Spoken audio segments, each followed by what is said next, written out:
the emotions will be the thing that carry the day and put the judges on your side. You got to make somebody who doesn't have an interest in special ed care about special ed. And I need you to feel heartbroken while you talk about it. So Angela's from the Miss World USA pageant. I was doing training last week. So what's great about Miss World USA is that they have this Beauty with a Purpose contest where everybody who's joining also has to have a cause and a purpose that they're shooting towards. And I gave away 10 sessions as well with some of the contestants. So Angela's the first one up. So welcome aboard. I'm excited. Yeah, thank you so much for offering that. This is really, really exciting. Well, how can I help? What do you got? Yeah, so I was just wondering if you could help me a bit with how I would present my Beauty with a Purpose project. So first of all, I'm a special ed teacher, and my Beauty with a Purpose project is pretty much just being there for people with special needs and being a buddy for them. I volunteer a lot with Night to Shine, which is an annual prom to celebrate people with special needs, and Miss Amazing, which is a pageant for women with disabilities. So when I first started it, I was just volunteering. But now that everything has gone virtual, I want to hone my Beauty with a Purpose project a little bit to focus on more virtual programming to connect people without disabilities with people with disabilities. So I just feel like in my mind, it's a little bit all over the place because like it started off as one thing, and now with COVID, it's become a whole different thing. So I was wondering if you could help me just how to hone it more and to really, I guess I don't want to say sell, but like to sell my projects and have people care about it. Yeah. So it starts with figuring out, you got to make somebody who doesn't have an interest in special ed care about special ed. How big a problem is this in America? How big of a problem is it around the world?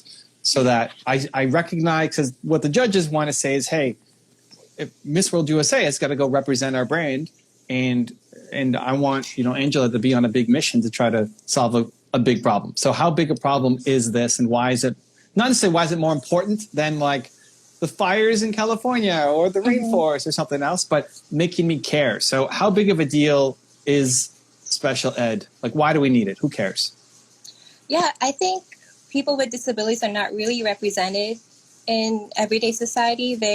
Their stories are not really being told. And from what I've experienced when I talk to people with special needs, one of the problems that they've had is that they feel very lonely and they feel alone. And that's something that I've like completely relate to. Like I was pretty alone when I was a kid and an adolescent, and it's a horrible feeling. And I don't want that to happen, especially with people who are underrepresented. And why special ed? Like, what's the connection to you? Actually, it's just, I was studying psychology, and my professor introduced a book to us. It's called Life Animated. And in the book, it's about a little boy with autism. And the only way he could communicate with his parents was through Disney movies. Like they would act out all these Disney movies, and that was the only way that they could communicate. And there was a passage in the book where the father was like reflecting on how lonely his world is. He was sitting by himself in his bed and just saying these voices to himself. And it seems very small and insignificant, but really it was that moment that clicked with me. Like, this is where I need to be, because I don't want other people to feel that way, because I felt that way too growing up. So I decided to become a special ed teacher, and I absolutely loved it. I felt like it just found me more than me seeking it out. The personal connection is amazing. What I would do is lead with big numbers and big data, like how many people in America have special needs or know somebody with special needs. What are the big challenges that they're facing in the current education system? And we're not trying to slam the education system. Teachers are already taxed out and have a lot on their plates. So this is why we need to address this issue and give them resources and education. So do you have a sense of how big a problem this is? Statistically, no, not yet. I guess I have to do more research on that. Yeah. Well, that's the next thing, right? Because Miss World USA, they want to be attached to something that's going to have a big impact. It's not just something that's going to be in New York or Hawaii, but it's going to be across the country. So leading with helping me understand how big of a deal this is important, because for people who don't, so I don't have a connection to special ed. You know, my son isn't in special ed. I never really went through special ed. I mean, I had issues in school and hearing and felt I can connect to the loneliness and all that stuff. But if you had to come to me with, you asked me like, what are my top 10 lists of things that I care about in terms of social good? Special ed probably wouldn't be on that list. So that's your job, is to put it on that list. For me to realize, oh my gosh, I didn't realize it was such a big deal. Because everybody's going to present in their video and they're all going to be saying how big a deal their thing is, right? So that's your job, is that this impacts 1 in every 3 American lives or something like this. And there's going to be lots of different resources that will say the big numbers. So you lead with that, and then you get to the specific stories.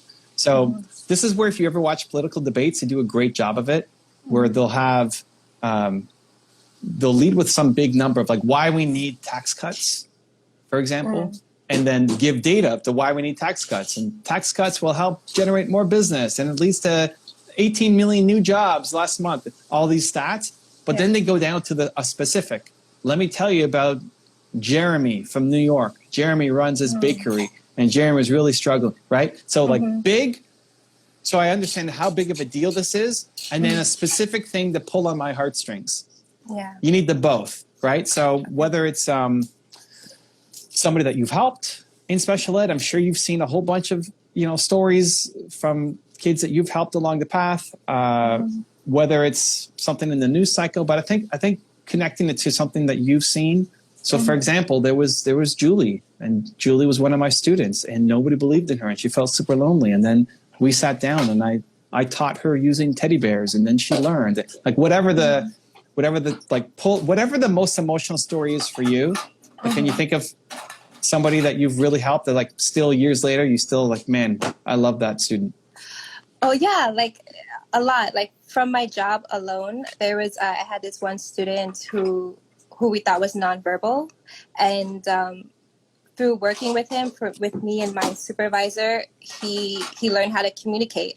It was like very short sentences.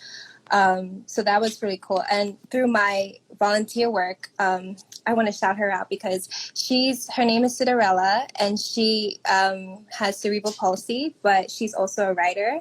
And so I also have my own media company because I'm a writer and an actor. So I publish books as well. So she was telling me how she always hindered herself from writing because she didn't think that there was room for it. There was room for her story. She would think that, well, there aren't any other authors with disabilities out there. So I told her, well, I could help you with that. And she was just so really grateful that there was someone who would support her in her dream of being a writer and being published. And she would tell me how her own family sometimes would exclude her because they think, oh, she's handicapped, she can't do this, she can't do that.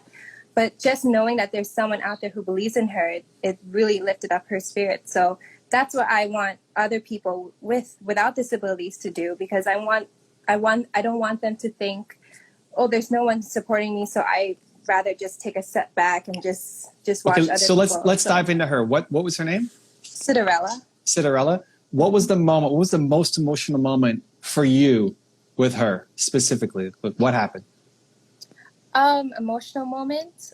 It was just when she told me that her story didn't matter. Like, that really broke my heart to think that someone would think their voice doesn't matter, their art doesn't matter. I think that would be a really great emotional. Another emotional part was when she showed me a photo of her family at a wedding, and they asked her to like be at the side. And so she was like in the corner of the photo while everyone else was in the photo. And she would say, this is how people view me sometimes. It's just someone to put on the side. So yeah, that was an emotional part. That's crazy. Yeah. So inside of that, what you need to connect to is the emotion that you were feeling when you heard that. So when she said, she showed me this picture of her when she was down the side, and they basically kicked her out of the family picture and kind of barely kept her in because she basically showing her that she's not part of this family, not really, just kind of this outcast. How did that make you feel? It broke my heart. Like it made me feel disappointed in the family, and it made me feel heartbroken for her that she would have to live. She lived this long feeling this way. So you're in your head. You have to get into your heart. Okay. You have to feel it, like to be on the verge of like when, I don't know if you cried when you heard that, or if you felt angry when you heard that, or you felt just super sad when you heard that. And it's trying to go back to that moment where you were feeling that emotion as well, because that's what's going to sell. This is the point of telling these stories, is to pull on heartstrings. So I need you to get back to that emotional state where you're feeling like this is so sad and so unacceptable, so that you're not just talking, you're talking about the summary. So you're summarizing it as opposed to like taking me deep in there and describing specifically so that I feel. Okay. Does that make sense? A little. So what was the emotion you were feeling? Like, what's the biggest emotion you're feeling when that happened, when you heard that story? The biggest emotion, I don't know how else. I was just really sad. I was just really, I don't know. It's just such a basic word, but I just felt very, very down. I don't know. It was a mixture of like. Did you cry or anything when she told you that, or did you hug her, or what? Well, it was over text message. Okay. So it was also disbelief. I guess I was in shock that someone could treat another person this way, any person this way. Yeah. So whatever you felt, I need to feel in your voice. So just go back to imagining you got this text. And for her, like, this is her everyday life. That's not just for one picture that she was kind of cast off to the side. This is how she's treated in her everyday life. And she just texted you this, and you imagine like you got your phone in front of you. You just got this text from this person who said that. Yeah. Like, trying to put yourself back into that room where you're getting that text. What's rushing through your body? Yeah, it's really heartbreaking. Yeah, she was telling me first she was just very grateful that I was helping her out, and to me it was just very like, of course, like it's nothing. But then she said, I don't really tell people that I'm a writer because I don't want them to cast me aside like they did. I don't know. Yeah, that's okay. Like this is the work. So it's imagine somebody says, okay, well, Angela, like, who cares? Why does it matter? It matters because this is someone's life, and this is someone who has probably felt this way her entire life, and no one really notices it because no one really knows these stories. And she's a beautiful young woman, and she deserves everything, I think.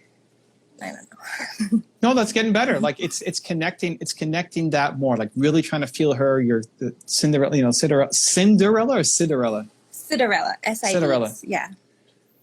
Like it's trying to hold her in your heart, imagine her suffering, and just you can be the difference for her. You can be a champion for her and the millions of people who are just like her around America who are also suffering with it, is that she deserves better. And just feeling her, because you're saying all the right words, but the words aren't connected to emotion yet. Okay. And this is the most important part here. So you don't need 3 examples. You don't need the example of you teaching and the example of you volunteering. You just need that one really good example that's representative to say, wow, I get, because she has cerebral palsy, but it's for everything else. Somebody who has autism, it's the same thing. Somebody who has all sorts of different, special needs, it's the same thing. They're being left out and feel alone. So like big numbers as to how many people are struggling and how much is this impacting America and the world. And then let me tell you an example. One of the people I worked with is Cinderella, and this story breaks my heart. And I need you to feel heartbroken while you talk about it. Okay. So the top is like, passion and energy and, cool head. And now when you get into the story, if it's just summarizing, I know it means something important to you. But if you're just summarizing and saying the words, it feels disconnected. It's like when who was the president? I forget. One of those debates where it's like, it just felt so fake. Like he's telling some story about this small business owner in Arizona or something. And it just felt like he doesn't actually care about this person. It's just another number, where this is your chance to actually show that you, like, Cinderella means something to you and you want to be the champion and the hero for the Cinderellas around the world. Like, I care more about Cinderella, and I feel bad that Cinderella's like been cut out from her own family, basically. Right. So big picture stats, story of Cinderella, that's, emotional for you. And then into your story as to why you care about special ed and how you got down this path. So the story with the book that was given to you. And now this is, how you're trying to go in and be a change for good. Right. Yeah. Right. Thank you. Yeah, does that make sense? Really helpful. Yeah, it makes sense. Yeah. Okay. Next, you're going to want to see how your involvement has led to something. So your volunteer work, your community service, your both like on a minor, like you made a huge impact on Cinderella, and maybe she's still messaging you 3 years later or whatever. Anything special in there, like you've meant more to me than my own mom, or like whatever she's sent that might be, again, pulling the heartstrings to say, wow, Angela really cares. It's not just something that she's trying to do to look good, right? Showing that. And then any volunteer work or any charitable work you've done or writing work you've done, and the kind of the impact that it's had, because they want to see that you're invested into this cause. And obviously it was the career that you chose, right? Like you became a special ed teacher, right? That's obviously very important to you, but all the causes that you've supported and some of the direct results that they've gotten because of your involvement, they want to see that this is one of the things the judge is looking at, that when you get involved in something, it's not just the organization that's doing it, but you're doing it. So that if you get Miss World USA, it's not just using their brand, you're going to use their brand to then go off and have a huge impact because you were involved. Right. Yes. Yeah, that's really helpful. Thank you. Now, have you already started recording it, or where are you at in the video process? I'm just scripting it out, like outlining it. But now that I've talked to you, I'm gonna re-script it and outline it.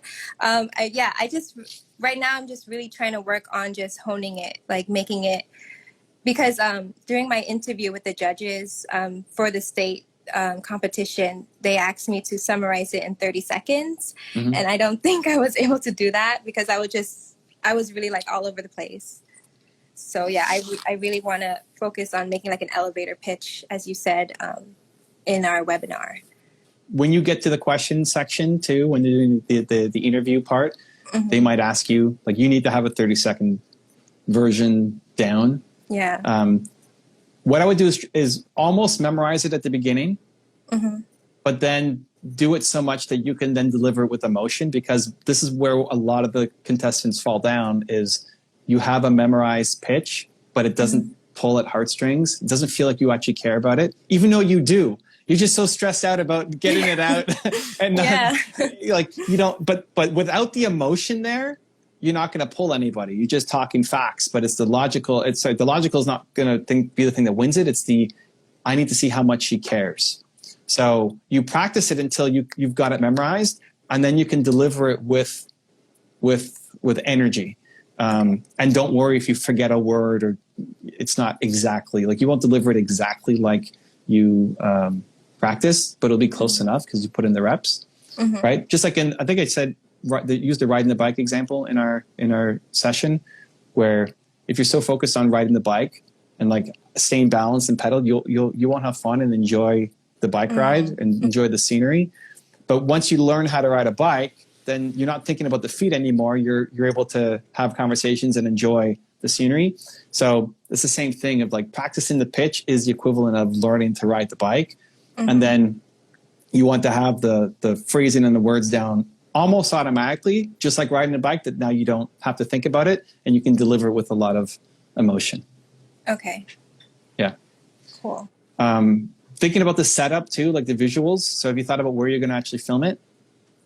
I was going to find like a white background and have a ring light and just talk. Okay. And but also like have like pictures of my volunteer work and, you know, yeah. So think props, like if there's anything you can bring in, if there's a card that somebody gave you, if there's an award that you got for something, like, yes, it's great to go off and show B-roll of it, but if there's something that you actually have as an actual prop that you can hold up and say, that would be pretty cool. Like a prop, okay. And then thinking too, when you do the interviews, to be very aware of what's in your background, because they're also looking at, like, I wouldn't do it here with just a map and like a closet behind you. That's fine. Right. That's not being critical of you. Just so that you're prepared for when you do the interviews with the judges, even having something about, like having it could be a poster or a page. Like, you know, I have my book cover here. You could have something that shows the map of America and where people have special ed issues or some big numbers or stats. Just something to, a blank wall is a good start. It's professional. Obviously, you know, you'll have your hair and makeup and all that done, and I don't need to, you can coach me on that stuff. I'm not the makeup expert, but yeah, having, like, paying attention to the visuals behind you is, again, like, first impression, going to make a difference right away for the judges too when you're doing the interviews. Okay, cool. Would you recommend I show the book, or is that too just? Yes, no, that's great. No, that's a great prop. Do you still have it? Yeah, I still have it. It's somewhere, but I have it. Yeah. Like, ideally, it's still the original one that may be a little bit like banged up or something, not just a new one that you buy on Amazon. Yeah, that's amazing. And then you flip, like right here, page 14, where it says this. Yeah, that's an awesome prop. Okay, cool. Stuff like that for sure. Yeah. Great. Yeah, this is really helpful. Like, I feel more prepared for my video now. You've got the, you know, part of the lack of structure is because you care so much and you really want to see it work. And it's like, I have so much to say, I want to get it out. But being able to put it into pieces where because it's going to be part of the job. It's not just making the judges understand it. It's once you're doing interviews, like if you win, you're going to be doing interviews and podcasts and going on people's shows. And that's going to be part of the work. Is on an interview, you might have 45 seconds, you know, on a TV, quick little spot to get the message out there. They're not going to give you a, you know, half-hour special or something. So it's good training to do it. It's just remembering the big why, right? The big numbers are kind of missing, and then practicing, get it into your heart to get people to care. So watch it back, like film yourself, even something like this. Like, don't worry about the fancy background or anything yet. Just film it and practice telling the story. You have to feel emotional watching it back. Okay. You have to get into, like, I'm thinking of Cinderella and how much I feel for her and how much pain she was going through. Like, you have to feel emotional watching your own stuff back. And so, like, keep recording it, even if you don't get the right words, because the emotions will be the thing that carry the day and put the judges on your side. Okay. Yeah. Cool. Thank you. Thank you so much. Yeah. Good luck, Angela. Thank you. All right. We'll see you soon. Bye. Much Thank love. you.